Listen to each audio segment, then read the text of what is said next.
Sebab orang yang paling menyesal adalah orang yang sepanjang hidupnya tidak pernah mendekat kepada Nabi Muhammad. Sebab orang yang menangis darah sesudah air matanya habis di akhirat nanti adalah orang-orang yang sewaktu hidupnya tidak punya hubungan dengan Nabi Muhammad. Hatinya nggak pernah kenal cinta kepada Nabi Muhammad. Mudah-mudahan kita dan seluruh keluarga kita tidak ada yang menjadi seperti itu, insya Allah. Biar merangkak nggak apa-apa deh, yang penting mendekat. Walaupun jalan tertatih-tatih, jatuh bangun nggak apa-apa deh, yang penting terus-terusan bergerak menuju Nabi besar Muhammad. Sebab beliau adalah andalan kita, sebab beliau adalah harapan kita, sebab beliau adalah yang kita simpan-simpan untuk kebahagiaan akhirat kita nanti. Saudariku sekalian yang saya muliakan, selebihnya dunia mah begini-begini aja. Ada saatnya sehat, ada saatnya sakit, betul begitu. Ada saatnya dipuja, dipuji, ada saatnya dicaci maki, betul begitu. Ada orang yang cinta sama kita dan bisa juga ada yang benci sama kita, betul begitu. Ada saatnya mampu, saatnya kaya, ada saatnya tak berdaya dan miskin papa. Nggak apa-apa, dunia emang begitu.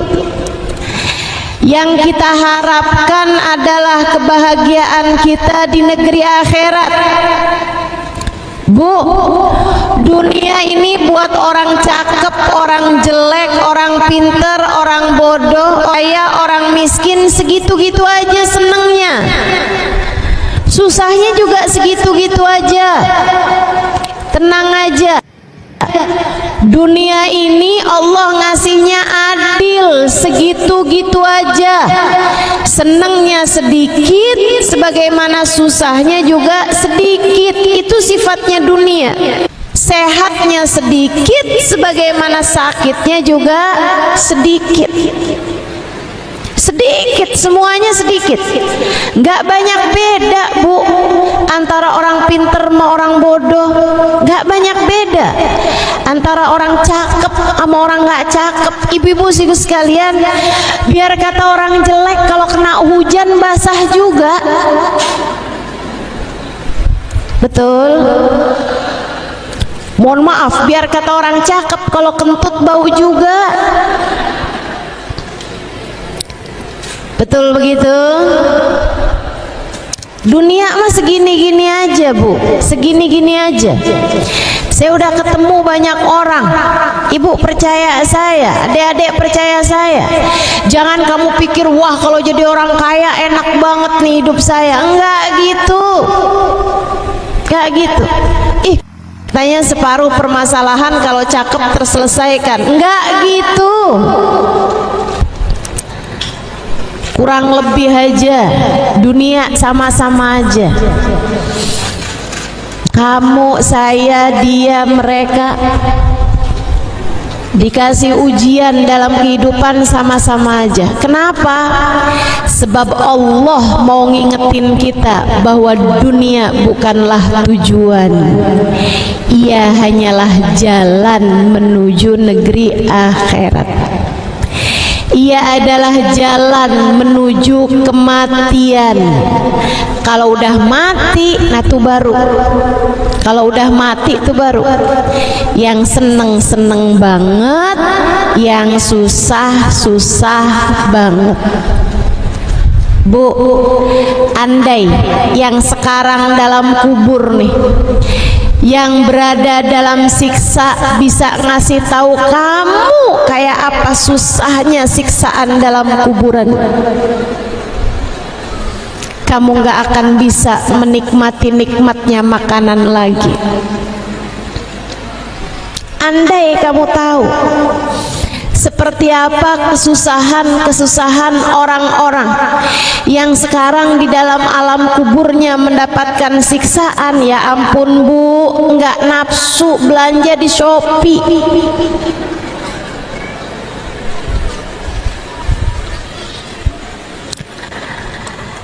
Tapi sebaliknya juga, andai yang di dalam kubur yang sekarang berada dalam kenikmatan bisa cerita kepadamu betapa nikmatnya kuburan, niscaya kamu gak akan pernah takut dengan kematian lagi. Niscaya kamu gak akan pernah meremehkan ketaatan-ketaatan lagi. Ibu-ibu saudariku sekalian yang saya muliakan, dunia segini-gini aja, percaya saya, susahnya, senangnya, segitu-gitu aja. Tapi begitu datang kematian, susahnya banget, senangnya juga banget. Makanya nih, dalam hidup nih kita belajar buat berbekal di kehidupan yang sementara ini untuk menuju kepada kebahagiaan yang kekal, insya Bu, Dek. Nah, Nabi Muhammad tuh kalau ditanya apa sih yang paling dipengenin sama Nabi? Nabi kalau misalnya ditanya, Rasul apa cita-citamu dalam kehidupan? Ibu tahu apa? Dedek tahu apa? Nabi Muhammad tuh cita-citanya biar semua umatnya masuk surga. Nabi Muhammad itu cita-citanya biar semua umatnya hidupnya bahagia di akhiratnya. Karena Nabi tahu kalau dunia memang udah segitu-gitu aja. Nabi paham betul dunia segitu-gitu aja. Makanya Nabi nggak terlalu mikirin dunia umatnya. Sebagaimana Nabi sendiri nggak mikirin dunianya Nabi Muhammad. Nabi ditawarin gunung Uhud jadi emas ditolak kok Bu. Tawarin Rasul, kalau kau mau nih gunung Uhud kami ubah jadi emas. Untukmu wahai Rasulullah, halalan thayyiban nggak pakai hisab. Nabinya nggak mau. Kenapa gitu? Kata Nabi Muhammad, yang paling menghancurkan umat sebelum aku adalah dibentangkannya dunia kepada mereka sehingga mereka berlomba-lomba untuk mendapatkan dunianya, sehingga mereka kemudian dihancurkan Allah Subhanahu wa ta'ala. Nabi nggak mau umatnya dibentangkan dunia. Akhwaf ma akhafu ala ummati busitat alaihimud dunya kama busitat alal ladina min qablihim. Hal paling takut, hal yang paling aku takutkan pada umatku adalah dibentangkannya dunia kepada mereka sehingga mereka berlomba-lomba mendapatkan dunianya, sebagaimana kaum terdahulu berlomba-lomba mendapatkan dunia, mereka kemudian dihancurkan Allah. Kaum aku pun juga akan dihancurkan Allah karena mereka memperebutkan dunia. Itu yang paling ditakutkan sama Nabi Muhammad. Sehingga sekalian, makanya Nabi urusan dunia umatnya Bu nggak mikirin, nggak terlalu mikirin. Karena memang bukan itu tujuannya. Nabi tahu dunia itu segitu-gitu aja, segini-gini aja dunia itu.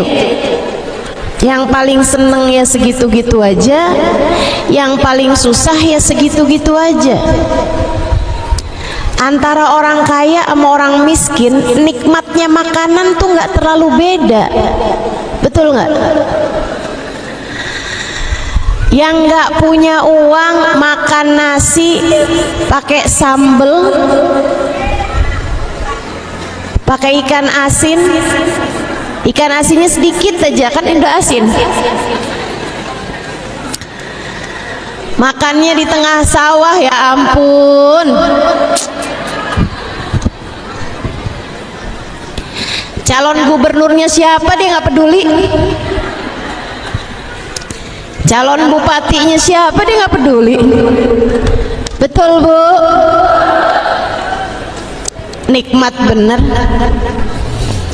Yang punya duit banyak kadang-kadang mau makan manis dikit nggak boleh karena punya diabetes. Makan daging-dagingan nggak boleh katanya karena punya kolesterol. Dunia tuh segitu-gitu aja, segitu-gitu aja. Masya Allah. Yang bisa kebeli baju mahal-mahal, ibu-ibu sih sekalian, saya tahu nih ibu-ibu yang pada punya baju cakep-cakep mahal-mahal di rumah pakai daster juga. Ya Bu, apalagi kalau udah yang di bagian ketiaknya ada robeknya tuh.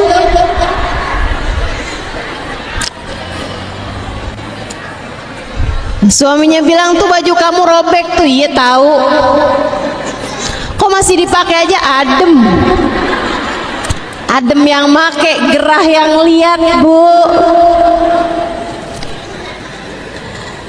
Dunia mah segitu-gitu aja ibu-ibu saudara sekalian. Segitu-gitu aja. Yang beda akhirat, yang beda kehidupan sesudah datang kematian. Orang tua kita yang sudah meninggal dunia, kakek nenek kita yang sudah meninggal dunia, itu Bu bedanya jauh. Bedanya jauh. Orang yang sudah meninggal dunia tuh antara disenengin sama disusahin, bedanya jauh. Bedanya jauh. Yang disenengin seneng banget, yang disusahin susah banget. Guru saya Sayyidil Habib Umar bin Hafid mengatakan, andai ada orang hidup di atas muka bumi 70 tahun, hidupnya seneng terus 70 tahun, masuk kuburan, di dalam kubur mendapatkan siksa. Misal, walaupun nggak ada orang hidup 70 tahun senang terus ya Bu ya, nggak ada. Tapi andai ada orang hidup 70 tahun senang terus meninggal dunia, dalam kubur mendapatkan siksa kubur. Kalau ditanya sesudah malam pertama di kuburan, malam pertama di kuburan, besoknya dia ditanya, gimana waktu kamu hidup di dunia? Dia akan bilang, ya Allah, saya tuh waktu hidup di dunia susah banget. Lupa kesenangan hidup 70 tahun hanya karena semalam mendapatkan siksa kuburan. Ngapain kamu bela-belain kesenangan yang akan segera kamu lupakan dari sejak satu hari kamu berada? Kenapa harus segitu-gitunya? Sampai yang haram-haram kamu kerjakan, sampai utang-utang, sampai segitunya. Pengen beli ini nggak punya duit, nyampe utang. Utang kagak ada yang mau utangin, akhirnya pinjol. Pinjol nggak bisa bayarnya, akhirnya utang lagi, gali lobang, tutup lobang. Itu kamu nggak lagi nyari selain kubur kamu sendiri. Di dunia udah susah, tambah di kuburan lebih susah lagi. Jangan bela-belain apa yang nggak dibawa mati. Jangan mati-matian membela apa yang tidak kamu bawa mati.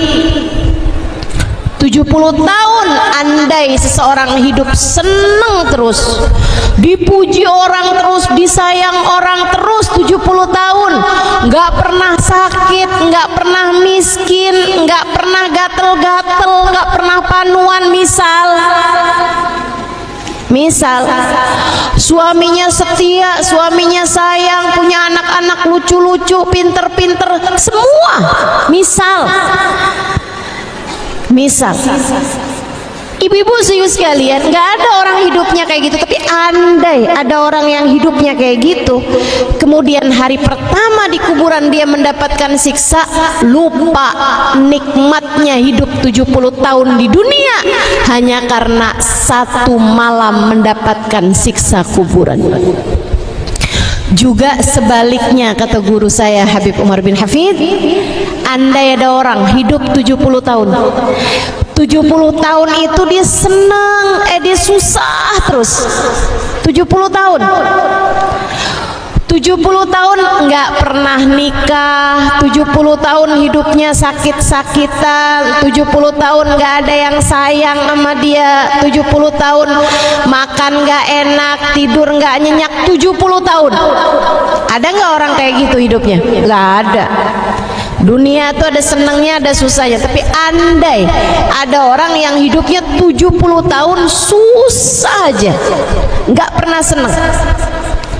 Misalnya, kalau kita kan sering senang, sekarang aja kita senang, betul nggak? Hadir majelis maulid,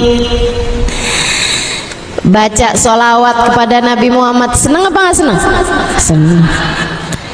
Tapi andai ini ada orang 70 tahun hidupnya susah terus, kemudian meninggal dunia sudah 70 tahun hidup di dunia susah, hari pertama dia mendapatkan nikmat kuburan. Dalam kubur nih ternyata dia dapat nikmatnya kuburan.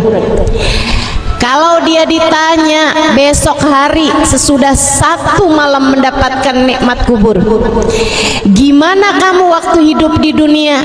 Kamu hidup di dunia berapa lama? 70 tahun. Oh, gimana waktu hidup di dunia? Wah, seneng banget saya waktu hidup di dunia tuh, nggak pernah susah, enak terus, seneng terus, alhamdulillah.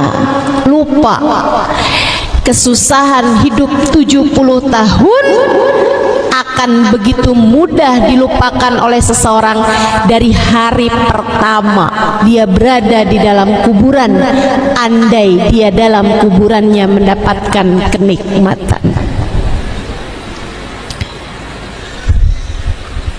Sesusah-susah apapun hidupmu di dunia, begitu kamu meninggal dunia dan ternyata kamu dibahagiakan Allah dalam alam kubur, satu hari aja kamu sudah akan melupakan semua kesusahanmu di saat kamu hidup di atas muka bumi ini. Jadi Bu, Kak, Dena, kalau kamu lagi kesusahan, kalau kamu lagi kesakitan, kalau kamu lagi patah hati, kalau kamu lagi sedih, ingat-ingat ucapan saya. Sampaikan pada hatimu, wahai diri yang sabar, nggak apa-apa susah-susah di dunia, yang penting kita jangan sampai kesusahan di akhirat. Nggak apa-apa. Suami yang asalnya memuja, sekarang ia menjadi hilang cintanya, hatinya berpaling darimu misalnya. Nggak apa-apa, nggak apa-apa, nggak apa-apa. Asalkan kamu tetap bisa menjaga hatimu, menjaga hidupmu, nggak apa-apa. Sampaikan pada dirimu, wahai diri, nggak apa-apa. Susah-susah hidup di dunia, nggak apa-apa. Yang penting jangan sampai susah di akhirat. Suami ninggalin, hatinya nggak lagi condong kepada kita, nggak apa-apa.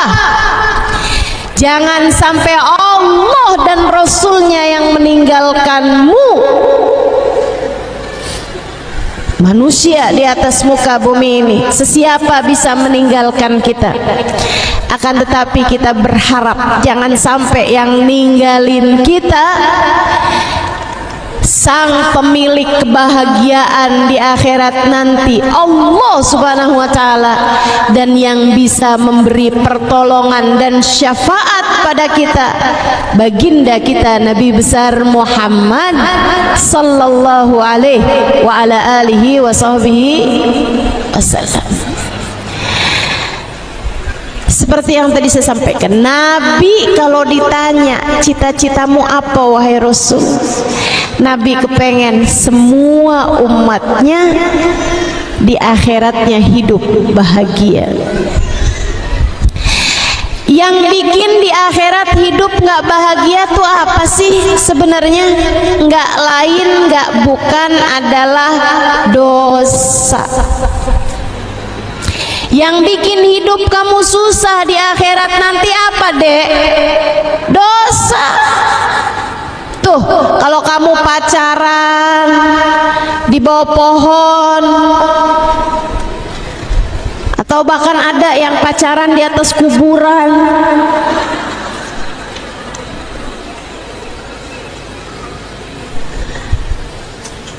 adik-adik saudariku sekalian, ini dia nih perkara yang bikin kamu bisa jadi susah di akhirat nanti. Namanya dosa. Para istri, menurutmu apa yang bisa bikin kamu hidupnya susah di akhirat nanti? Dosa, nggak lain nggak bukan. Dosa bikin hidup kamu susah, bikin hidup kamu susah. Dosa apa aja sudah banyak. Dari dosa nggak setia sama suami, kan orang zaman sekarang nih ibu-ibu sekalian, suami selingkuh tapi istri juga bisa aja selingkuh. Suaminya udah tidur di samping dia WhatsAppan sama mantan pacar yang ketemu waktu reunian. Makanya saya tuh dari dulu nggak setuju sama acara reuni. Kalau nggak ajang pamer pencapaian, kalau nggak jadi ajang CLBK, cinta lama. Suaminya udah tidur di samping dia, bisa-bisanya apa kabar? Baik, kamu apa kabar? Baik, seneng saya habis ketemu sama kamu tadi. Ternyata kamu dari dulu sampai sekarang nggak berubah ya, tetap cantik aja.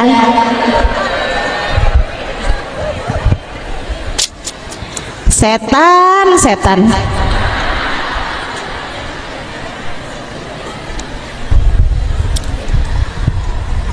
Tuh, begitu tuh. Akhirnya dia nanya, kamu udah makan belum? Ngeliatin suaminya, dia nggak pernah perhatian sama saya. Dia nggak pernah nanyain saya udah makan apa belum. Lah yang nggak nanyain orang makannya bareng. Teman-teman, ada yang bisa jagain hati kamu selain kamu sendiri, betul nggak? Ayo para Mahmud, mama-mama muda, Ustazah jangan salah, yang udah tua-tua juga masih kayak begitu saja. Astagfirullah. Ibu-ibu tahu nggak, orang tuh kalau udah umur 40 tahun itu ibaratnya satu kakinya udah nyampe kuburan, Bu, tinggal nunggu yang sebelah.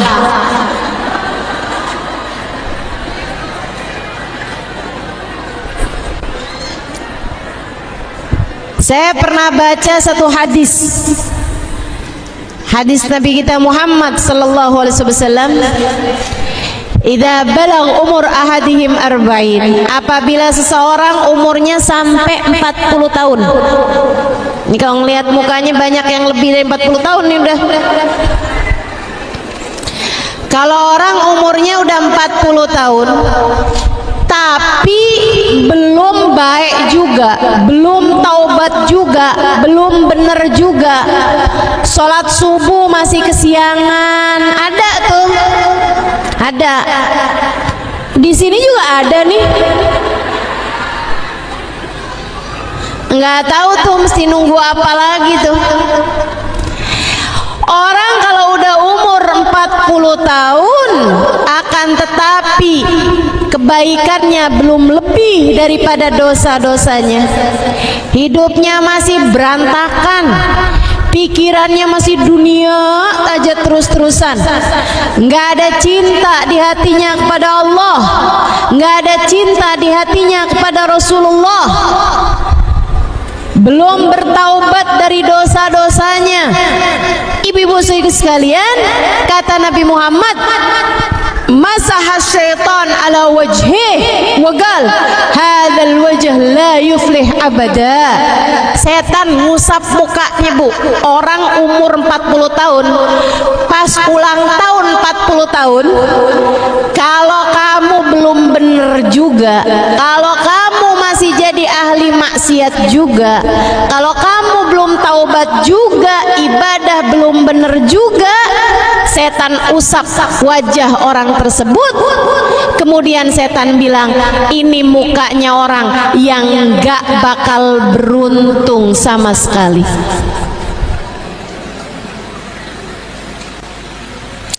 Dah nih mah kelompoknya kita nih, kata setan gitu.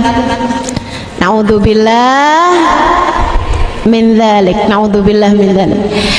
Nggak ada yang bikin hidup kamu sengsara di akhirat nanti lebih daripada dosa. Nggak ada yang bisa bikin hidup kamu susah di akhirat nanti selain daripada dosa. Nggak ada yang menghalangkan kamu dari Nabi Muhammad daripada dosa. Hal yang paling menghalangkanmu dari Nabi Muhammad adalah dosa. Dek, karena sering saya sampaikan padamu, yang pacaran buruan putus. Saya takut kalau kamu terus saja pacaran aja terus. Saya takutnya kamu putus dari Nabi Muhammad. Mendingan putus segera dari pacar kamu daripada kamu diputuskan hubungan oleh Nabi Muhammad. Ibu-ibu juga gitu. Kalau hidup nggak bener terus-terusan, dunia aja yang dipikir terus-terusan, utang sana sini, belanja nggak pakai mikir-mikir, duit biar kata haram juga ayo aja, bohongin suami, bohongin saudara buat dapet materi gitu. Kalau kamu terus-terusan bikin dosa semacam itu, saya takut akhirnya kamu diputus dari Nabi Muhammad. Gak ada yang menghalangkan kita dari kebahagiaan akhirat, gak ada yang menghalangkan kita dari syafaat, cinta, kasih sayang Nabi Muhammad lebih daripada dosa yang telah kita lakukan. Karenanya di awal maulid nih, masih tanggal 2 nih, saya sampaikan pesan kepadamu umat Nabi Muhammad sallallahu alaihi wasallam yang hadir di majelis ini ataupun yang mendengarkan pesan saya ini dimanapun saja berada. Masuk bulan Rabiul Awal, Mari belajar buat taubat dari segala dosa-dosa kita. Mari belajar buat putar balik dari jalan salah yang selama ini kita tempuh. Karena kita berharap kita bisa senang di akhirat. Kita berharap di akhirat kita bisa dapat Nabi Muhammad. Nabi itu, Bu, paling seneng sama ampunan dari Allah Subhanahu wa taala. Kenapa? Karena Nabi paling terbebani sama dosanya kita umatnya. Paling beban Nabi.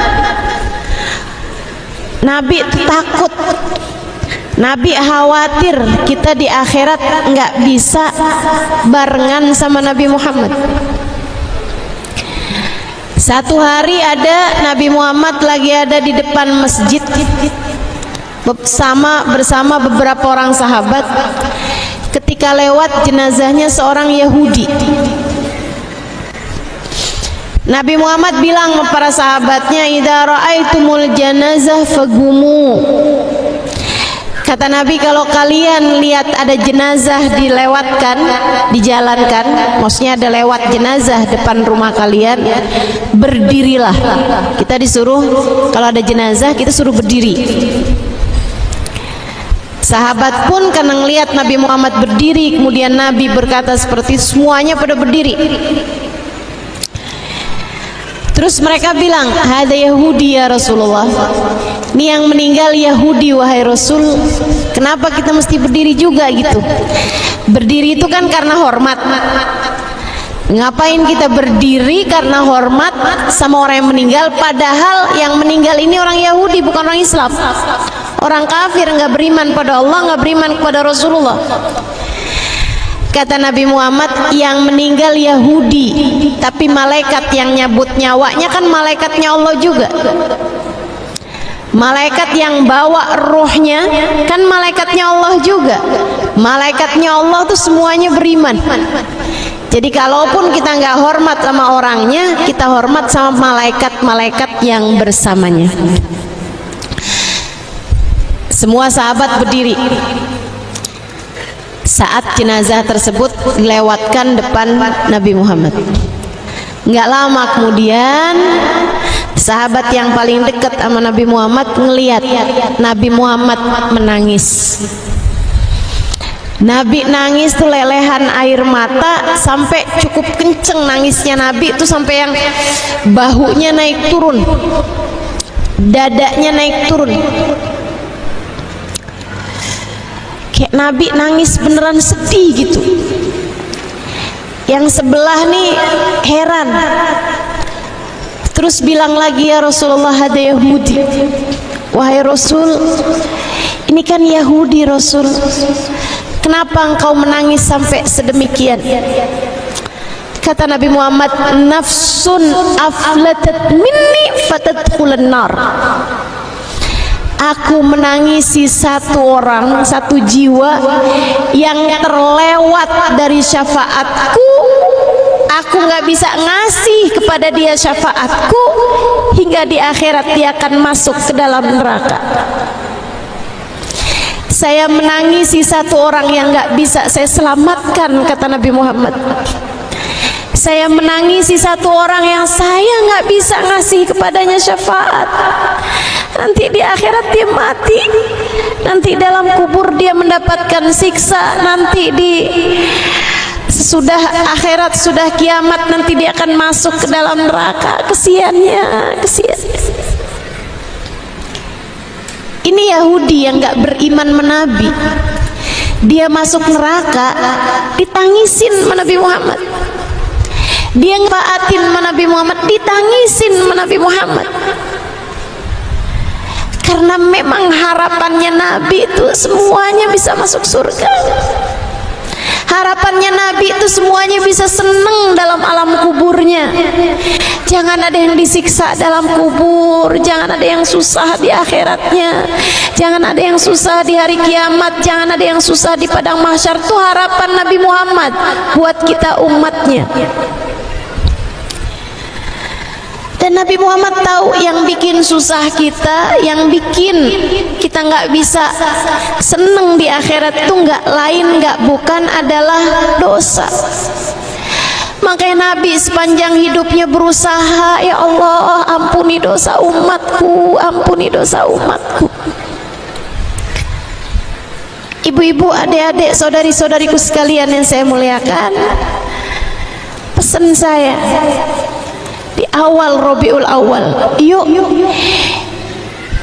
kita tidak mengecewakan harapan Nabi Muhammad.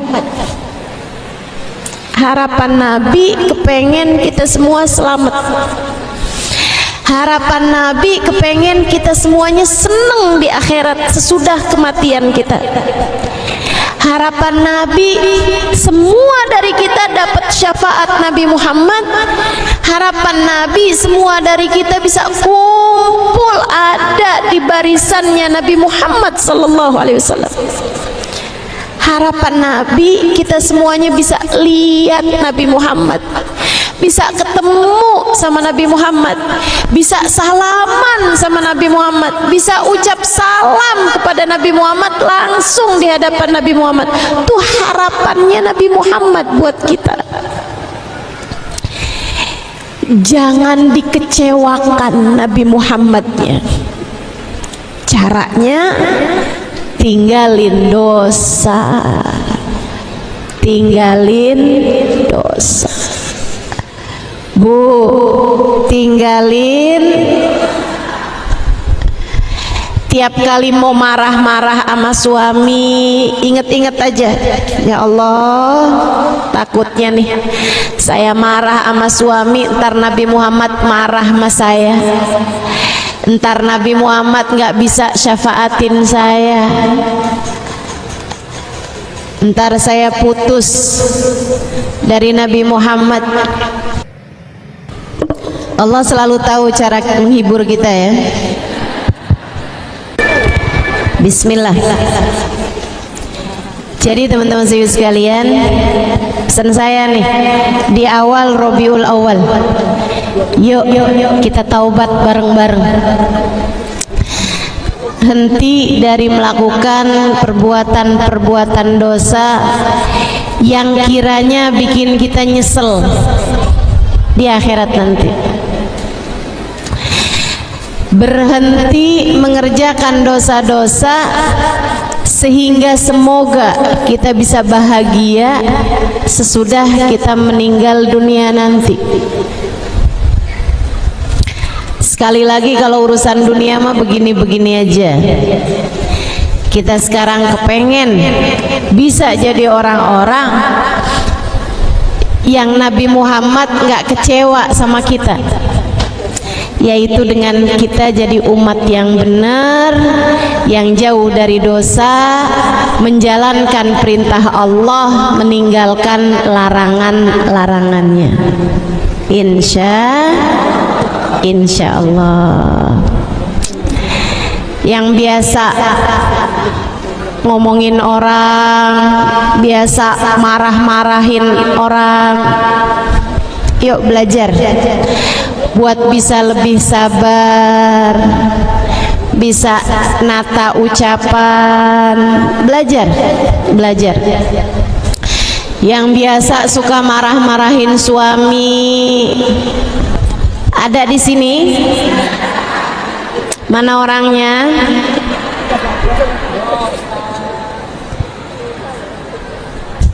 Yuk belajar biar ucapannya manis.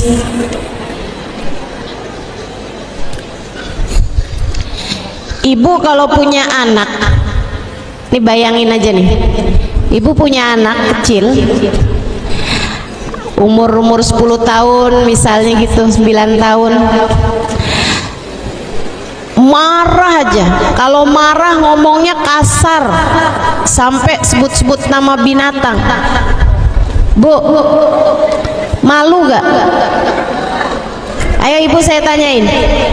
Ibu punya anak nih, anak ibu kalau ngomong kasar gitu, Kalau ngomong kotor gitu anak ibu, kalau udah marah kayak apaan tahu.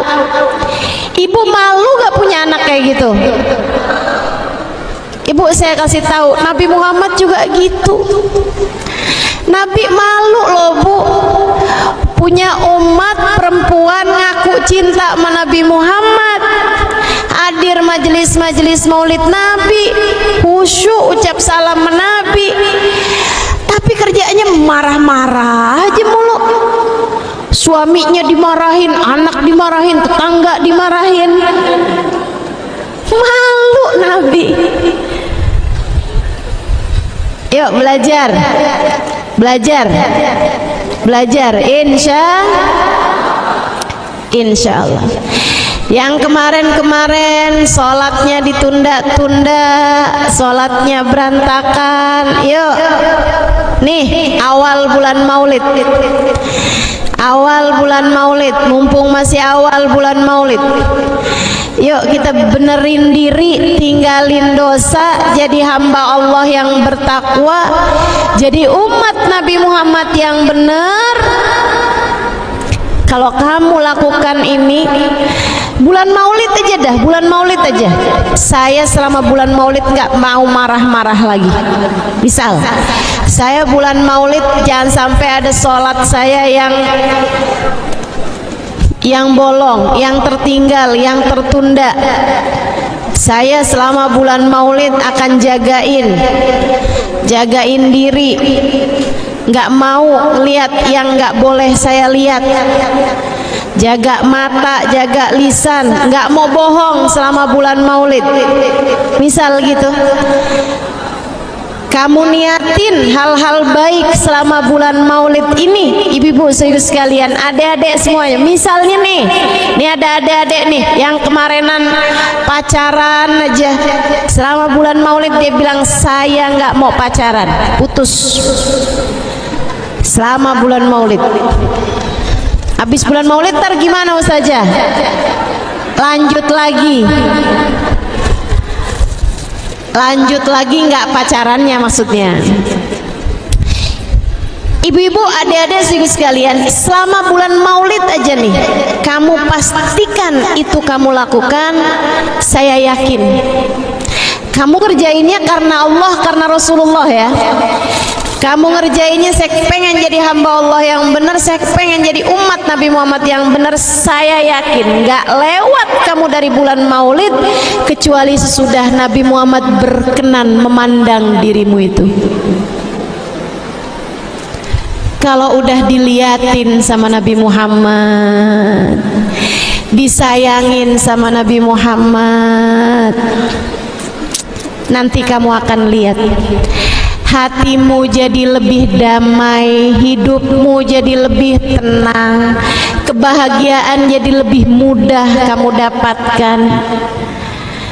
Hidupmu jadi udah, yang saya sampaikan tadi itu kan, ada yang bilang orang kalau cakep setengah masalahnya selesai. Enggak Bu, kebalik.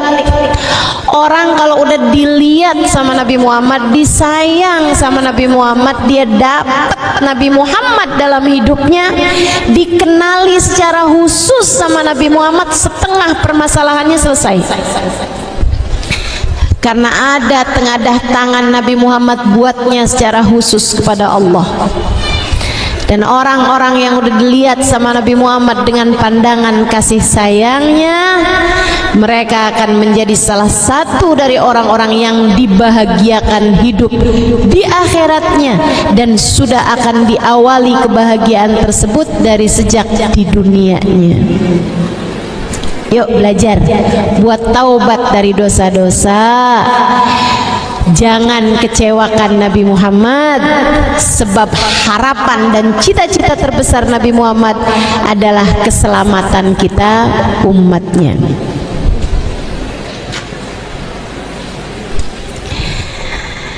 Yuk, awal Maulid ini saya akan akhiri majelis ini dengan kita sama-sama baca tawasul kepada Nabi Muhammad. Tawasul bunyinya gini: Ya Sayyidi, Ya Rasulullah, Ya man lahul jahu indallah, innal musiina qad ja'u lidzambi yastaghfirunallah. Hadirkan hatinya, artinya bagus banget nih. Ya Sayyidi, ya Rasulullah, wahai Tuhan kami, wahai utusan Allah. Ya man lahul jah indallah, wahai seseorang yang memiliki derajat paling tinggi di sisi Allah. Innal musiin qad ja'u, kami ini para pendosa-pendosa, tapi hari ini kami datang kepadamu wahai Rasulullah, menghadiri majlis maulidmu wahai Rasulullah, membaca solawat, membaca maulid, berucap salam kepadamu wahai Rasulullah. Innal musiin, sungguhnya kami para musiin, para pendosa, jauh datang padamu, lidzambi, kami bawa dosa, yastaghfirunallah, memohon ampunan kepada Allah. Kita minta semoga Allah Subhanahu wa taala mengampuni dosa-dosa kita yang lalu, dikaruniai taubat yang sungguh-sungguh. Semoga pada hari ini Nabi Muhammad berkenan memandang kita umatnya, biar pada benar jalan hidup kita insya Allah. Sesudah hari ini kita terbebas dari segala dosa-dosa insya Allah. Dipapah, dibimbing langkah kehidupan kita biar jadi hamba Allah yang salehah insya. Ya Sayyidi Rasulullah, ya man lahul jahu indallah, innal musiina qad ja'u lidzambi yastaghfirunallah.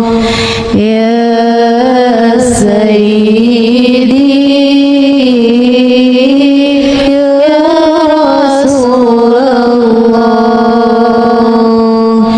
ya man lahul jahu indallah, innal musiina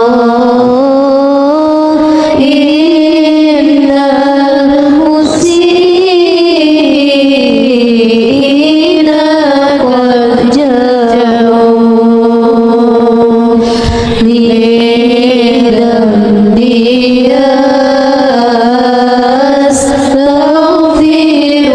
yastaghfirunallah. Sekali lagi, ya Sayyidi, ya Rasulullah, ya man lahul jahu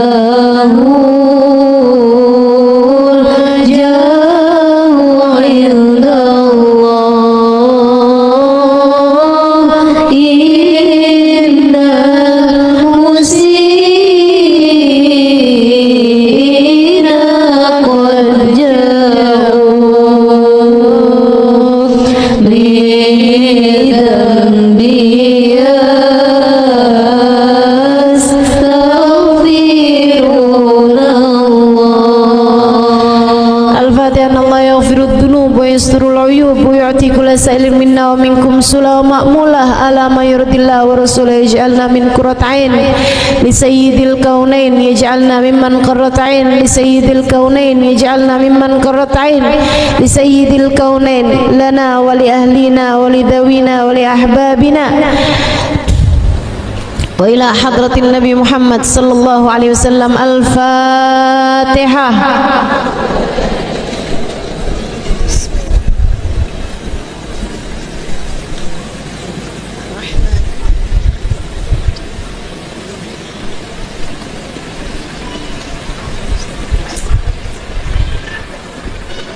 ولا الضالين آمين. اللهم بحق الفاتحة بحرمة الفاتحة بركة الفاتحة تفتح لنا أبواب الخير، تعاملنا معاملة أهل الخير، تكفينا من جميع الفتن والمحن والبؤس والضير، إنك ولي كل خير متفضل بكل خير برحمتك يا أرحم الراحمين.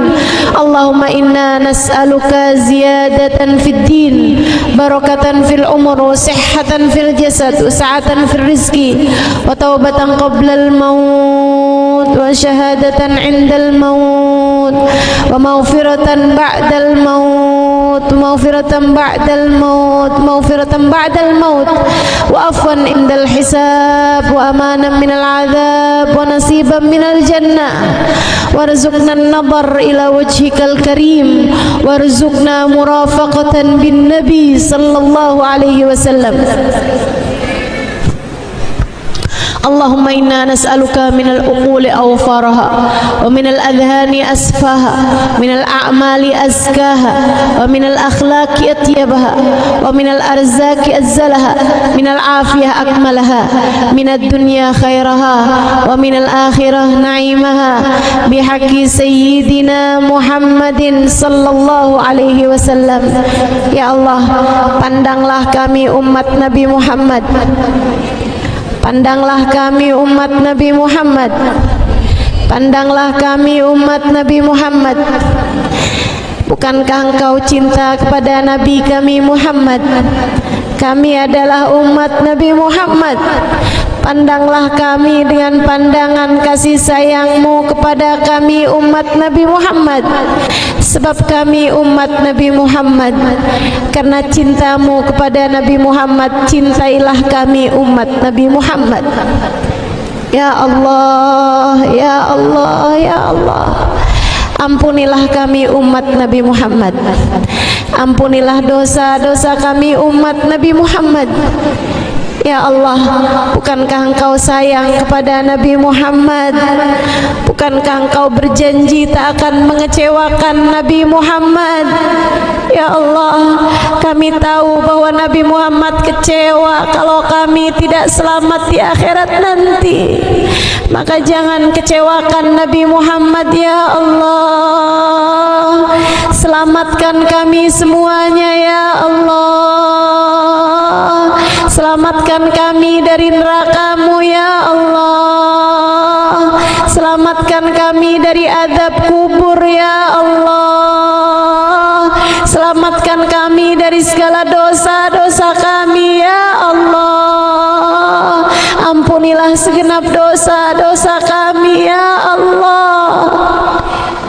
Selamatkan kami ya Allah. Ampunilah segenap dosa-dosa kami ya Allah. Yang hadir di tempat ini kami tahu ada banyak di antara kami yang dosanya banyak ya Allah. Kami tahu banyak di antara kami yang dosanya besar-besar ya Allah. Ya Allah, ampunilah dosa-dosa kami ya Allah. Yang dosanya besar-besar, kasih ampunan yang besar ya Allah. Yang dosanya banyak, kasih ampunan yang banyak ya Allah. Bimbing semuanya biar pantas jadi umat Nabi Muhammad yang akan digiring di belakang Nabi Muhammad. Jangan ada siapapun di antara kami yang bikin malu Nabi Muhammad ya Allah. Maafkan kami ya Allah. Selama ini kami jadi umat yang bikin malu Nabi Muhammad. Kami mohon padamu bimbinganmu ya Allah. Karuniakan kepada kami taubatan nasuha. Selamatkan kami dari segala dosa. Kami, anak-anak kami, dua orang tua kami, saudara-saudari kami, ponakan-ponakan kami, orang-orang yang kami sayangi. Ya Allah, karuniakan segala kebaikan-kebaikan bagi diri-diri kami ya Allah. Bimbing kami biar jadi umat Nabi Muhammad yang pantas dibanggakan oleh Nabi Muhammad ya Allah. Kalaupun kami tidak pantas dibanggakan, sekurangnya jangan jadikan kami umat yang bikin malu Nabi Muhammad ya Allah. Jangan jadikan kami orang-orang yang membuat malu Nabi kami Muhammad sallallahu alaihi wasallam. Jangan jadikan kami orang-orang yang Nabi Muhammad malu memiliki umat seperti kami ya Allah. Tolong jagakan diri kami ya Allah. Ampuni dosa-dosa kami ya Allah, dan bimbing kami biar enggak lagi bikin dosa di masa yang akan datang ya Allah. Kami titipkan diri-diri kami kepadamu. Kami pengen jadi umat Nabi Muhammad yang disayang sama Nabi Muhammad, yang disenengin sama Nabi Muhammad, yang dibanggakan sama Nabi Muhammad, yang diakui oleh Nabi Muhammad, yang akan disapa oleh Nabi Muhammad, yang akan bersalaman sama Nabi Muhammad, yang bisa cium tangan sama Nabi Muhammad, yang bisa pandang wajah Nabi Muhammad. Ya Allah, jangan halangkan siapapun di antara kami dari hal itu ya Allah. Jauhkan kami dari dosa, jauhkan kami dari apapun yang membuat kami terhalang dari Nabi Muhammad. Syafaatkan Nabi Muhammad untuk kami ya Allah.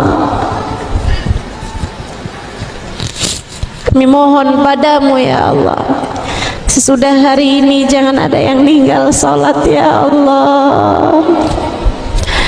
Sudah hari ini jangan ada yang deket-deket sama riba, jangan ada yang deket-deket sama zina. Sesudah hari ini ya Allah, kami mohon padamu, anak-anak kami ya Allah, jauhkan dari segala dosa-dosa ya Allah. Kami titipkan mereka padamu ya Allah. Kami dan seluruh keluarga kami bimbing biar bisa jadi umat Nabi Muhammad yang layak untuk ada di belakang Nabi Muhammad di akhirat nanti ya Allah. Allahumma rabbana atina fid dunya hasanah fil akhirati hasanah wa qina adzabannar. Rabbika rabbil izzati amma yasifun, wassalamun alal mursalin, walhamdulillahi rabbil alamin. Taqabbalallah minna wa minkum, taqabbal ya karim. Mudah-mudahan bermanfaat. Kurang lebihnya mohon maaf. Billahi taufiq wal hidayah wal afu minkum. Wassalamualaikum warahmatullahi wabarakatuh. Waalaikumsalam warahmatullahi wabarakatuh. Jazakumullah ahsanal jaza, sampaikan kepada Ustaz Halimah. Semoga ilmu yang telah disampaikan Allah akan mudahkan untuk kita mengamalkan semuanya. Amin ya rabbal alamin.